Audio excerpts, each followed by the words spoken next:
Sendo o programa de língua portuguesa aqui na UNEC TV, nós estamos aí recebendo a jornalista Marlise, que tem certeza que deve estar trazendo alguma coisa muito importante aí, já pensando também no Enem, né, Marlise? É mesmo, professor. Tudo bom com o senhor? Oi, Tudo você bom. que está nos assistindo. Professor, a gente está trazendo aqui alguns verbos, né? E hoje, de novo, quando a gente pensa na frase assim, eu valho muito para a minha família, eu ouço as pessoas dizendo dessa maneira e eu ouço também, eu valo muito para a minha família. Pensando nessa questão de conjugação do verbo, professor, como que é o correto?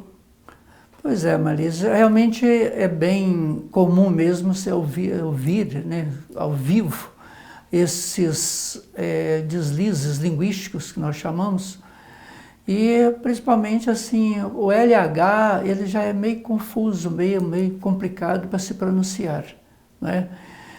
E que a tendência das pessoas é falar assim aquilo que é mais fácil. E você veja, olha, valho, né? Eu valho. É uma palavra que é a difícil. primeira pessoa do presente do indicativo do verbo valer. Valho. E ainda, olha, veja só, como o subjuntivo, o presente subjuntivo é derivado dessa primeira pessoa, então lá no subjuntivo você vai conjugá-lo também dessa mesma forma. Espero que eu valha, né? Que eu valha, que nós valhamos. Então veja, a gente sabe que não é muito comum, mas é esse aí que é o correto.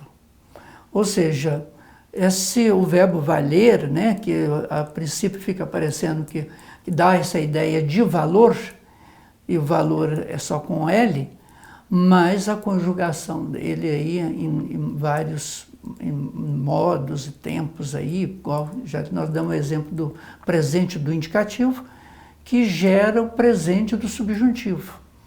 Então veja, é obrigatório com LH. Portanto, espero que ela valha a pena, não é isso? É isso mesmo. Então, eu valho muito para a minha família. Exatamente. Muito interessante, professor, porque no verbo, no infinitivo, o valer, ele é com L só, né? E a derivação, na conjugação, ele cria uma letra. Exatamente. Que nem é tão comum na nossa... E que não é bem difícil de ser pronunciada, né? Português é muito legal mesmo. Mas vale a pena, viu? Verdade, professor. Obrigada por essa explicação. E nós temos uma placa também hoje que ela está, de novo, bem curtinha e está bem interessante. Ela é uma novidade. Marlise, realmente é interessante essa placa de hoje, certo? Então nós temos o vende com D mudo e um si juntinho, né, dele, sem separação, sem nada, o S e o I. E verdura, né? Vende-se verdura. Olha, meu amigo, vamos corrigir a sua placa. Veja, você começou com letra maiúscula, vende, colocou o D aí com letra minúscula. Olha como é que você enfeiou a sua placa. Ficou realmente feia a sua placa por esse D diferente das outras letras. E também você esqueceu de colocar um E logo depois do D. Vende-se. Aí você coloca um E, coloca um tracinho aí, um hífen, né? E o si, vende-se. Olha, o si não é com I, é com E. Portanto, vende, tracinho, S-E. É de Eva, ok? Então, retira esse I daí. Verdura, a mesma coisa, você colocou o D minúsculo entre o R e o U. Portanto, verdura. Está certa aí a sua... Né, você poderia também ter colocado no plural, porque naturalmente você vende várias coisas aí, né? Várias verduras, mas aí tá bom desse jeito. Mas troque o seu D minúsculo por um D maiúsculo, que você vai ver como que vai ficar muito mais bonita a sua placa. Portanto, vende-se, vende-e, D-E, tracinho, S-E, verdura. E desejamos muito bons negócios para você. Obrigada, professor, por essa explicação. Eu achei essa placa super interessante porque a pessoa errou exatamente no lugar que é mais fácil, né? E colocou verdura no singular do jeito que tem que ser mesmo, né? Sim. Pois é, Marisa, nós agradecemos muito, né, aí essa preocupação em estar sempre trazendo alguma coisa interessante para nós. Ah, é viu? verdade. Professor, eu quero aproveitar e convidar quem está em casa nos assistindo, ou no trabalho, enfim, para nos seguir nas redes sociais, @TVUNEC, ativar o sininho lá para sempre receber novidades todas as vezes que forem postados novos programas. Você vai gostar muito. Pois é, muito obrigado e continue assim sempre trazendo novidade para nós, né, para os nossos alunos aí, veja. Pode deixar. Precisa ter muito cuidado para escrever as coisas certas, principalmente agora aí com o Enem chegando por aí, não é isso? É verdade, aqui no Língua Portuguesa a gente está trazendo dicas sempre, né? Sim, mas valeu, muito obrigado. E a você que está nos assistindo, aguarda aí um pouquinho mais, daqui a pouco nós vamos receber aqui a professora Cláudia Cardoso, que está falando de um assunto muito importante aí para os nossos alunos candidatos do Enem.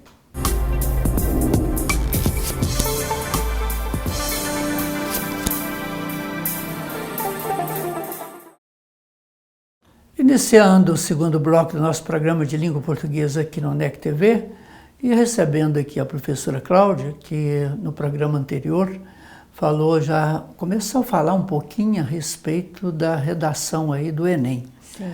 Isso a gente sabe que é muito importante, né, que os nossos alunos, né, que todos os alunos que vão participar estejam muito atentos, porque vale um bom número de pontos, né? 1000 pontos. Mas seja muito bem-vindo, professor. Obrigada, professor.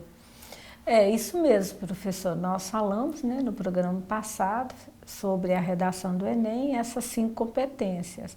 Falamos da competência número 1, que se refere ao uso aí da norma culta, que é uma exigência para essa redação. Por que essa exigência?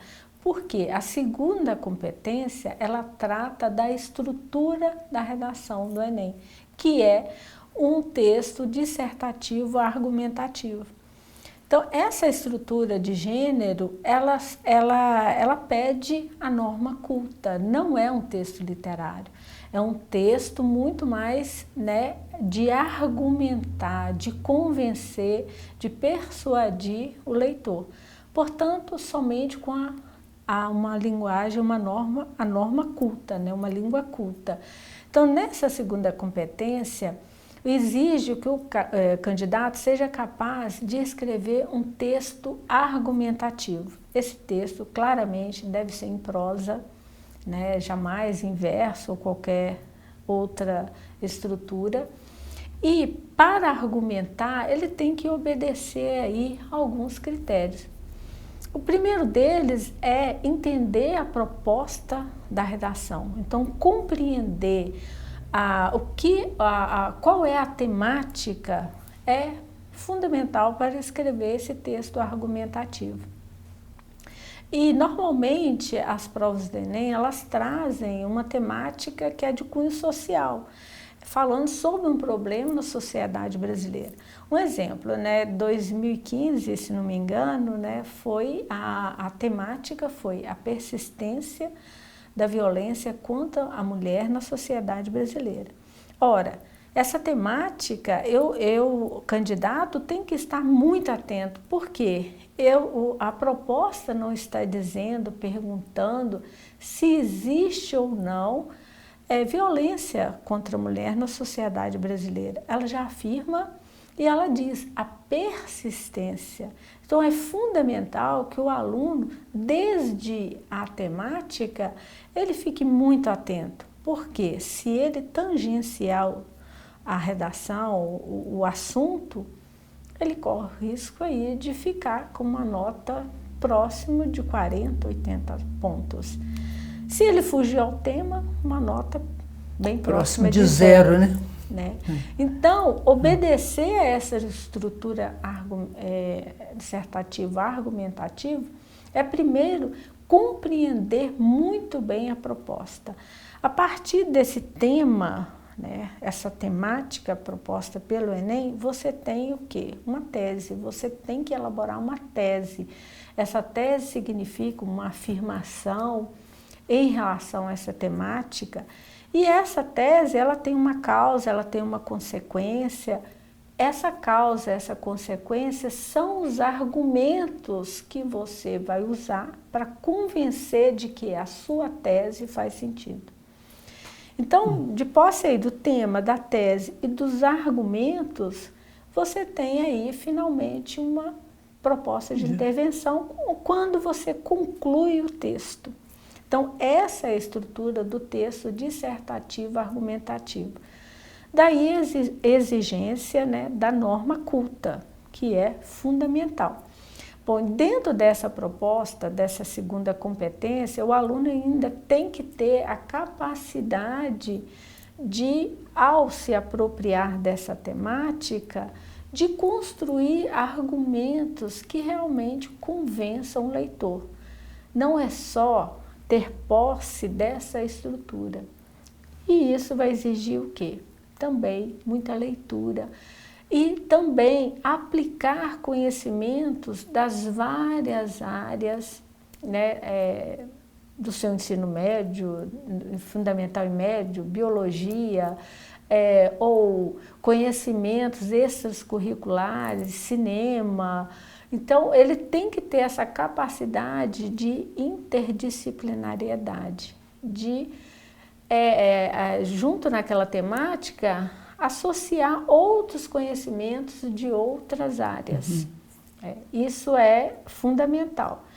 Então, essa competência 2 se refere aí a essa estrutura e a compreensão e aplicação desses vários conceitos de várias áreas.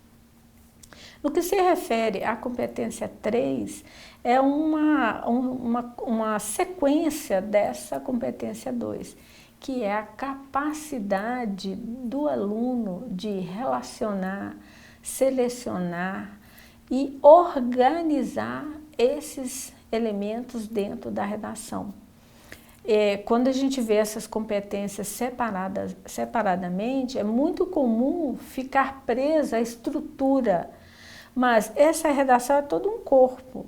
Então, se você não tem a competência 2, a 3 vai ficar falha, porque você não vai relacionar bem esses argumentos. E se você não tem a competência 2, que é conhecer a estrutura de um texto dissertativo argumentativo, você também não vai ser capaz de relacionar, organizar e selecionar essas informações. E o que é muito importante nessa competência 3? São os textos motivadores da proposta. A proposta de redação, ela traz textos motivadores, em torno de 3, 4 textos, e de natureza diversificada. Nós temos infográficos, temos publicidade, temos notícia, temos gráficos. E nessa competência 3 é fundamental que o aluno tenha a capacidade de olhar para aqueles textos motivadores e dali pensar alguns elementos que ele vai usar na sua redação.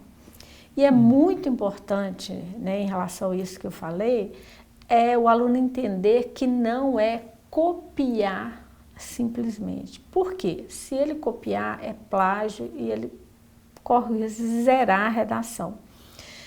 Quando ele entende e sabe por que aquele dado está ali, ele tem a competência de discutir aquele dado.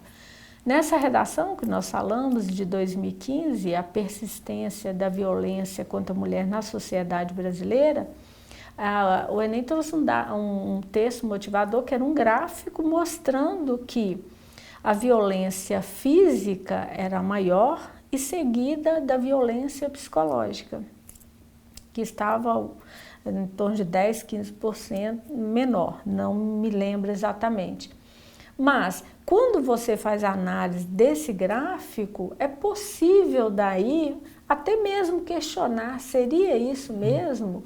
Alguém antes de cometer uma violência contra a mulher já não cometeu violência psicológica? Então, é essa capacidade que o aluno tem que ter, de olhar para os dados, interpretar e saber usar no seu texto, organizando, selecionando, estruturando dentro aí dessa estrutura de texto. Acho muito interessante assim que eu estou ouvindo aqui você, é ver assim, a sequência, né, dessa estrutura, né, muito interessante, amarrado, né? Tudo muito amarrado. Você vê que uma pessoa que para ter argumento, ele precisa conhecer. Sim. Então, se é um argumento a respeito da linguagem, alguma coisa que se refere à linguagem culta, ele precisa conhecer aquele assunto. Sim, não é isso? sim. Então é muito importante essa questão argumentativa, né? E isso. depois como estruturar isso, não é verdade? Sim, sem dúvida. Ele precisa ter essa capacidade. É muito comum, em relação a essa competência 2, o aluno falar, o Enem, eu só preciso argumentar, não preciso conhecer gênero nenhum. É um engano. Porque os textos motivadores são diversificados. Tem música, Sim. Tem publicidade, então ele tem que ter a competência de ler e interpretar, selecionar ali o que chama a atenção e organizar ali na sua argumentação. Pessoal, nós estamos chegando ao final do nosso programa, né? Mas muito importante essa alerta aí aos alunos, né? Esses que vão fazer a prova, e realmente eles precisam ler muito. Pode ler e tentar, assim, descobrir, pesquisar muito, né, sobre redação, exatamente. Apesar de próxima prova, ainda dá para aproveitar bastante o tempo. Ah, né? Sim, viu? Nós queremos agradecer aí pela presença, né, e eu que agradeço. Até o nosso próximo programa, né? Contamos aí para concluir isso aí, professor. Eu quero agradecer. Você que está nos assistindo, que tem nos assistido sempre, queremos agradecer. E até o nosso próximo programa, se Deus assim nos permitir.